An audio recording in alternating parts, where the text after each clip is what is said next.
Bonjour et bienvenue à notre méditation quotidienne. Nous sommes aujourd'hui le vendredi de la deuxième semaine de Pâques. Il en distribua aux convives autant qu'ils en voulaient.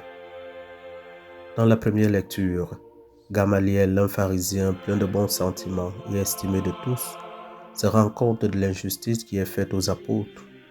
En pleine séance, il se lève et prend la parole pour les défendre. Son discours est sage et empreint de sagesse religieuse. Il appelle l'assistance à considérer que c'est Dieu qui guide les événements de l'histoire et qu'il n'est pas convenable de s'opposer à lui. Gamaliel n'est poussé ni par ruse, ni par le calcul, encore moins par l'envie qui s'est glissée dans l'esprit de la plupart des membres du Sanhédrin. C'est un juif croyant qui se sent responsable d'aider ses collègues à voir ce groupe de disciples de Jésus avec des yeux sages et à les juger avec sagesse. Il se livre alors à un raisonnement très simple. En effet, si leur résolution ou leur entreprise vient des hommes, elle tombera. Mais si elle vient de Dieu, vous ne pourrez pas les faire tomber. Ne risquez donc pas de vous trouver en guerre contre Dieu. Les membres du conseil se laissèrent convaincre.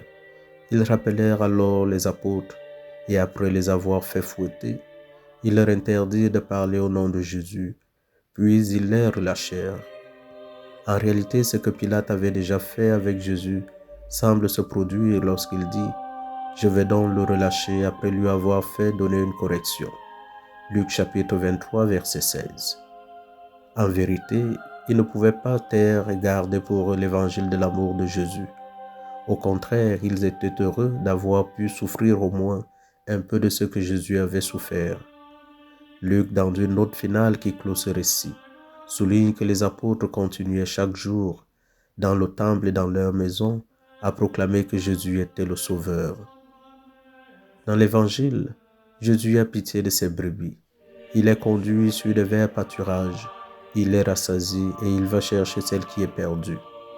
Le discours sur le pain de vie prend ses racines dans le miracle de la multiplication des pains.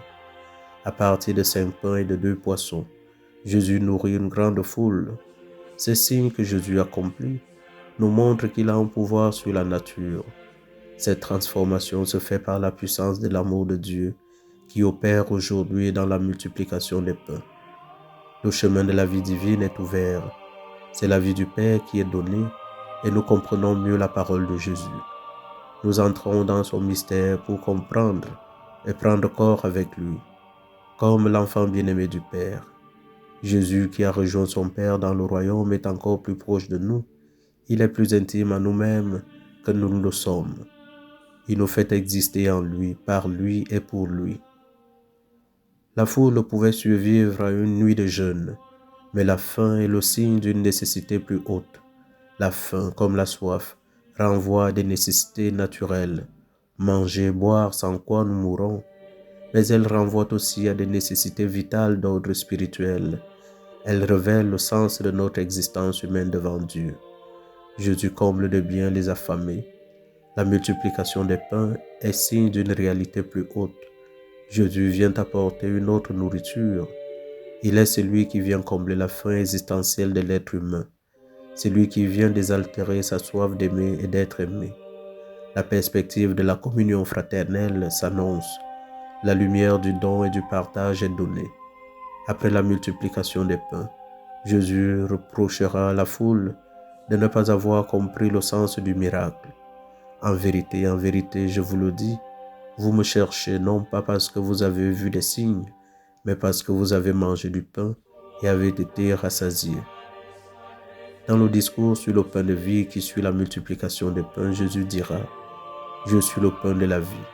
Qui vient à moi n'aura jamais faim, qui croit en moi n'aura jamais soif. » À partir de cette nourriture pour la vie terrestre, Jésus nous entraîne à sa vie divine. Il demeure avec nous pour toujours. Il nous rassemble tous ensemble pour former un peuple nouveau que l'Esprit Saint anime. Les miracles proclament le royaume de Dieu qui vient.